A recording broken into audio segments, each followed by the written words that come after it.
week. And so really nothing's happened in between.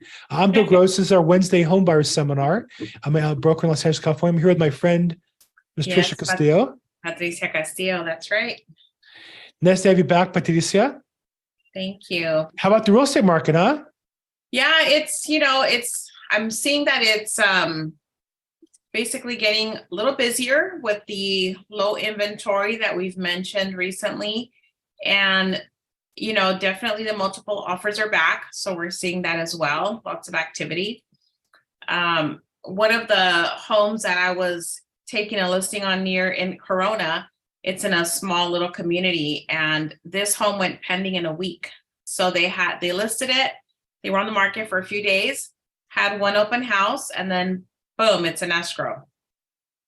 I mean, the homes are turning around that quickly, where they're literally, the agents are literally just doing one open house, and that's all it takes right now because there's not a lot of inventory. I took a listing 2 weeks ago and put in escrow last week on Monday. Well, that's not true. Got an offer Monday, put in escrow on Friday. So it was on the market for 9 days, 10 days. Yeah. Lickety split. And frankly, I thought it might have been a little bit overpriced. Maybe a little, and in fact, the offer came in a little below the list price. They, instead of lowering the sales price, they asked for a large concession amount, and we got an escrow. So there you go. Yeah, that's how fast I'm seeing the listings that are turning around.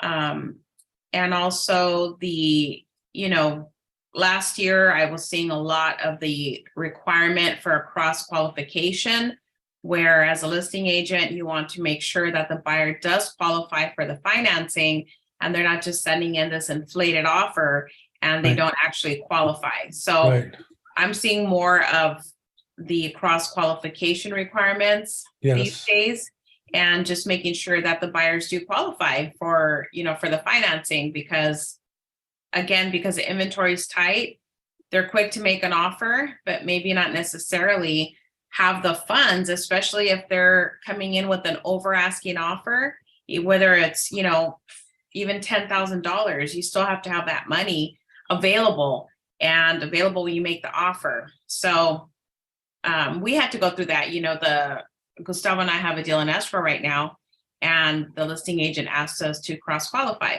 So we did with his lender, and it was funny because we had a little chuckle because the listing agent's lender got confused. They were overwhelmed with offers, and he accidentally called Gustavo by mistake and said, your buyer doesn't qualify for this offer amount. So at least we knew how high people were going, because they made a mistake and called Gustavo with information about a different buyer, not ours, right?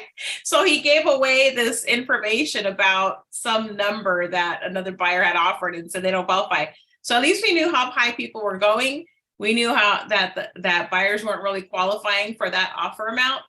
And that gives a pretty good indication. So we actually did come in over asking, and we were the winning offer. Nice. So, but like you said, right now there's negotiations that are still happening. So especially with properties that are, the fix and flip properties, where they're just paying them, doing the bare, minimum on getting the homes remodeled and ready to list again. And so with the inspection, we've talked about that before on this seminar, why it's so important to have a property inspection done.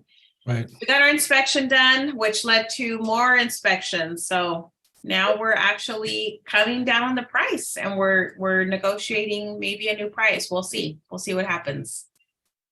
Well, our social media accounts are active today. On YouTube, we've got Oscar popping in, asking a question, and we have Mendel on the LinkedIn. Hey, Mendel, nice to see you. Oscar asks about the California Dream Mortgage Program. Is that something that Gustavo can help with? Let me see if I can beam Gustavo in. Gustavo. There it is. Gustavo Segura. There you are. Yeah. It's kind of like Superman. Or Batman. We put the bat light up and said, Yeah. a question here on a program. Can you help us? Tell us about the California Dream, and can that be used to help somebody purchase a home with it? No money Yeah, down. definitely. So that is the shared appreciation program, right? They call it the Dream for All, and basically it can give someone the 20% down they need in order to buy a home, and it's for first-time home buyers. So definitely trying to get that home ownership for a lot of California residents here. When you get that program, you need at least a 660 credit score, and there are income requirements, but the income requirements are nice and high. So for example, in Orange County, that household income is $235,000. And Riverside, it's 179,000. I think for LA County is also around 180 some. So it's big enough where it makes sense. People are going to be able to qualify for it. Sometimes other programs, they don't want you to make, more than 80,000 or so, and it makes it very hard. Right. So with this program, they have more of that flexibility. They call it that share appreciation because, in 5 years, 6 years, you sell the house, the equity that you gain on it, a portion of that is going to be given back to California for that. So you're going to repay the original down payment. Say you get $100,000 for the down payment, you're going to repay that $100,000 when you sell the house. Plus, you're going to also give 20% of that equity that you've gained. So in some scenarios, I've talked to some individuals and they want to see what that number is going to look like. And that repayment may be an extra $30,000 or $40,000, but they're gaining $80,000 or $100,000 that they wouldn't have been able to gain because they got the money in order to get that house. So it's still a very good situation for people to be able to get a home, gain equity. Yes, you have to repay it, but you still end up being ahead. Now the rate too on this conventional loan program is going to be 6.375 right now. I assume it's going to always be changing depending on where the market goes. That's how some of their down payment programs work. But right now it's pretty good at 6.375. It's very competitive, and there's a lot of flexibility within the program too, in order to refinance at one time. Yeah, and I just wanted to thank you for that, Gustavo. That was a really good detailed explanation on this program. I also wanted to mention that it is for first-time home buyers, so you cannot have another outstanding loan under your name as far as a mortgage is concerned. And it's also for your primary residence. So it's meant to get a first-time buyer into their primary residence. So if you have somebody that's technically not going to be living with you, they're not really supposed to be on the loan. It's not made for non-occupant borrowers or co-borrowers. So anyone on the application, it's basically deemed that they're going to be occupying the property as their primary residence. Correct. Yes. And I do have people that I'm working with right now that we're looking at these scenarios. They do qualify because of their credit score, because of their income. So, it's like, yes, let's, I say, let's get in line, because there is still going to be a process, right? Funds are limited. It is going to run out eventually. Also, you're going to get approved. You still got to find a house, so there's still things that are going to happen. Some people may not end up buying a house because they can't find the house that they're looking for, or the area and all that. So, there's a lot of questions about the program, but the program seems very good, and I think it's going to be a great opportunity for first-time home buyers. Yeah, and this is something that's open to single family homes, condominiums, planned unit developments, and even manufactured housing. So flexibility. Yeah, so the property type is pretty flexible. There's different options there. So if you are looking for a condominium, that is something that this program would be eligible for.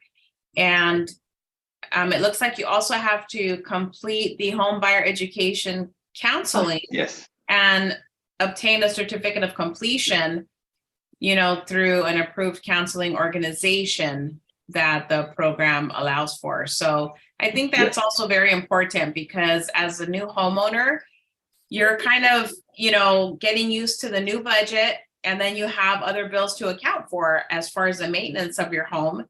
homeowners insurance, and maybe any type of repairs that might come along in the near future. So those are things that are really important to start familiarizing yourself with and include in your, maybe have like a certain amount of money you set aside every month just to have your little piggy bank for any type of emergency repairs, like a roof leak, or, you know, you have a pipe that in your home that, you know, starts to leak and you need to get it replaced or patched. So there's different things that come up that would definitely help if you had a little savings set aside for your home maintenance. Yeah. And you know, the counseling, like you said, it is really for so that they want to make sure that you're successful being a homeowner. You know, they don't want to stretch you out on your ratios. They don't want to make this a burden that, you know, in 2 or 3 years something happens to you, right? We don't know what the future is going to hold, but they're looking at these qualifications in order to make sure that you understand what is going to be required, the shared appreciation aspect of it, that you understand it clearly as well. So part of the education is understanding that side of it, so that later on they don't have issues, or it's not a surprise of why am I paying $30,000-$40,000, you know, and additional to the loan amount that I got. So there's a good amount of education too, but it's definitely worth it. I mean, where are you going to get 20% for a down payment? Yeah. You know, You get started the first time around. Yeah. Just real quick, just a little housekeeping. So this is a home buyer seminar. We do this every Wednesday, 5 p.m. Pacific, 8 p.m. Eastern time. You can come in live and talk to us if you want to sign up on the Eventbrite, or if you're watching this on social media, either mine or Patricia's or Gustavo's, you can watch it live streaming on YouTube or Facebook or LinkedIn we're on. And if you put comments there, I'll pick up them here as well. But we'd love for you to come in live and ask questions live and talk to you in real life. Be a video, I guess. That's not quite real life, but close, kind of life. So we do this every Wednesday, 5 p.m. So, okay, so the share appreciation is a program that I think is one of those things in the years past, the income requirements were so tight, nobody qualified for it. It was a great program that nobody made so little they could buy a house and get in. Now they've changed it to where it seems to me definitely within the realm of possibility. And so hopefully we'll see more and more of that kind of business. And then Gustavo, is that a program that you do, or would you, who does those? Definitely. That's the other thing too. It has to be done through approved lenders. So approved lenders that work with CalHFA. So yes, as a mortgage broker, not all of my lenders work with the CalHFA programs, but I do have lenders that work with them. So it's one of those, I guess you can call them niche, where just like a non-QM or a bank stated loan, or, you know, all those different kinds, a self-employed loan. This is one of those things that certain lenders handle, and they gotten already approved. And because of that, it's made available through me as well. There you go. What's better than that? So you can buy a house with Patricia and you get your financing. Ken here, we'll try to again. Rhonda, not sure how we missed you, but it looks like you're trying back. I think she's back. Oh, okay. Rhonda, you there? She was having audio issues, so she may not be able to. Well, you can type a question in, or if you get your audio fixed, we'd love to hear from you live. Always like to have real life. You know, we do these because people need real life interaction. We're human beings at the end of the day. Right. So what else is going on? How about those interest rates? Pretty flat this week. We're at 6.6 on the Fannie Mae rate. So what's that mean? Just when you're looking to buy a house today? Yeah, I was actually quoting some people right now. Obviously, these guys the last two quotes that I did, they were doing 20% down, which gives them a little bit break, very much like Patricia's client. And we're able to do below 6%. So right now, no additional cost, and you're able to get below that 6%. And it's great to have some consistency right now with the rates, right? Nice. Take a little stress out of the home buying process. Yeah. Because what we hate is, like, you know, I'll quote them out today, and then next week on Monday it changes, and you're like, okay, you just lost $300 a month. So, yeah, you get the offer accepted in the morning, and the rate's 6, and then you're going to lock the rate in at 6.5 or 6 3/4 or something. Yeah, that's no good. Yeah. Well, you know, I want to show. I came across an amazing chart. I want to share with everybody because if you follow the news, which you shouldn't do, I think I do it as a sport. I think it's interesting because sometimes I'll read news about other industries like stocks, bonds, personal financial, and the article is just totally misleading or stupid. And we all have our positions on politics and misinformation and such. But it's worse in the real estate industry. And I actually have a newsletter I do every Monday morning where I talk about it, and I record a video on my YouTube channel. If you're interested in subscribing, reach out to me. But I think when you hear about the real estate market now, the adjustment or changes or price changes, you would think that rates and the values of prices are so bad that people are really suffering. I came across an amazing chart. This is by one of my favorite authors. He's at Fortune magazine. He does some good stuff and some bad stuff, to be honest. This is a great chart. This shows the average home price. Now, this is according to Case Shiller, the National Home Price Index. You can see 2008 and 9, prices went up, and then they dropped as a result. The average price at that time, if you use 100 as the beginning of the year 2000, went up to 160 or so, dropped back down to 140. So really, prices in 2008 or 9 went back to about 2004 period. And they started to rise. We passed the prior period around 2016, 17, continued to go up until the massive global pandemic COVID combination package in 2019. Okay, and it was still going. Look at this solid straight up, and then boom, it jumped up. And then now we've given back this amount. And so when people talk about price reductions and price corrections, it's given back this, but still these are for people who profited during the pandemic period. And you'll notice if you just took this line, extended it, it still would be continuing up overall. Now, obviously, if you bought a house on this day, let's say January 2022, the value's gone down slightly, but that'd be like the person who bought here. Yeah, they may have lost, even if they bought it all this time period. Or maybe it's like this person, it went down. But look how much it's gone up since. Yeah. And so we don't have a crystal. Well, I have a crystal ball. Actually, it's right on my shoulder right there is my crystal ball. It doesn't really do anything. It's for looks. It's for a joke. I'll admit it's an easy joke. But my point is, yes, if we knew this was coming, nobody should buy a house today. But people here thought it would look like this, and it didn't. It went straight up. And I remember when the pandemic happened, for a couple of days or a couple of weeks, people thought the market was going to fall apart, and the exact opposite happened. Right. Right. So I'm not saying you shouldn't be careful. If you can lock in a payment on a house that you can afford, and you have money put aside, and you're smart about your finances, you have the opportunity to create great wealth over this long time period. And buying a house is not a short-term decision. It's a long-term investment for wealth creation. Mm-hmm. So anyhow, that's what I wanted to share today. Yeah, that's a great, demonstration, because it does show, even if you did buy on the lower decline part of that chart and you're holding your property, you're still going to see those values come in. So you're still gaining from the equity. I had many clients before that were basically unloading their properties because they're thinking, oh, it's, the values are tanking, so we're just going to sell. And you can also just ride out the wave and hold on to your property. You're going to see that appreciated value, just like so many other communities that were more rural back in the day. People didn't really want to move out to like Downey, Beaumont, but those areas now are in the high 4s and low 5s. Crazy. So, crazy. Banning, California. Yes. Banning, which was like really, you would drive through it. It was like broken trucks. And, and now it's like people living there. It's amazing. Yeah. So, hey, I see Rhonda's having some audio problems. Is that, you have her contact info, Patricia? I do. Yeah, we've been in contact, and Gustavo's been talking to her as well. So yeah. Okay. She wanted to hear about the new program. So when you guys will get with her and get that for us? I'll reach out to her. Okay, good. Yeah, she's not feeling well, so we're gonna put our prayers out for her for have a complete healing and feel better, Rhonda. Feel better, Rhonda.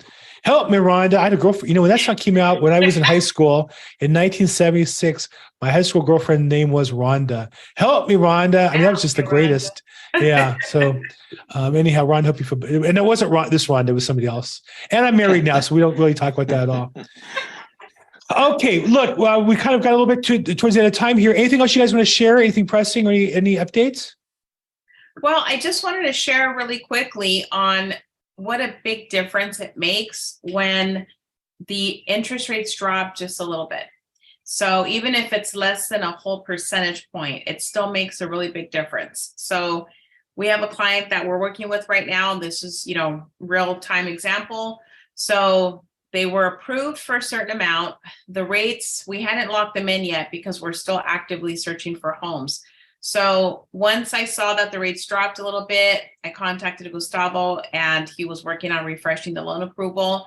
So we were able to, and this was when we're actively still looking at properties and making offers. So we're right on the cusp of probably getting accepted somewhere, but still hadn't locked in the rate because in watching the market and paying close attention, we know if the prices are slated to go just a little bit down, or the rates are supposed to go just down a little bit, or if we're hearing buzz about the rates increasing.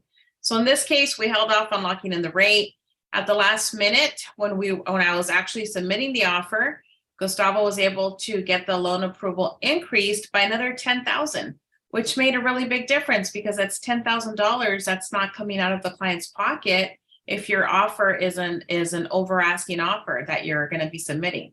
So we're able to finance the $10,000 instead of having the client pull that money out of their account.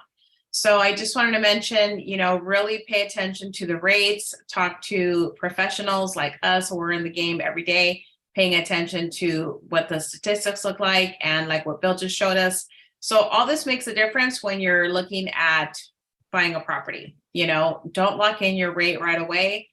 Pay attention, talk to a lender, talk to Gustavo, and, lock in your rate when it's really the good time to lock in the rate, when it's the right time. So, Okay. That's it. You can bump up your loan approval overnight. That's just what we did. We like that. We like that, bumping up the loan approval. Okay, good. So Patricia, someone to reach you, how will they get in touch with you? Yeah, so my cell phone is the best way at 323-365-9909. Gustavo, any last words for our people watching today? No, I think, the California Dream Program is a great program. Definitely, as Patricia mentioned, keep always an eye on where, the market is at. Stay close to your originator like myself. Get that feedback. There's always right now, there's always moving numbers. So definitely make sure you stay on top of that. And my number is 714-334-4563. Happy to help anybody. Yep. It's a moving target right now. Yeah. Well, thanks, guys. I'm Bill Gross. I'm at Bill Gross EXP in social media, and we host this every Wednesday at 5 p.m., 8 p.m. Eastern time. If you're watching it on the social medias on YouTube or Facebook or LinkedIn, love to have you come live sometime. Feel free to reach out to me or Patricia or Gustavo. We'll give you the link. Come in, talk, ask questions. We can give you some personal coaching or consulting, or if we can help and reach out if you have any questions along the way. I see we have a late arrival here, Doretrius Hunt. I don't know. Is that a friend of yours, Patricia, or is that a new friend or somebody we know? Or no, I think they might have just requested to get on the list. Okay. Well, Doretrius, so we're wrapping up here now, but I hope to see you next week, and or reach out to me or Patricia, and we will be glad to help you in any way we can. As always, guys, make this your best week ever. Thanks so much. Thank you, guys. Bye. Bye-bye.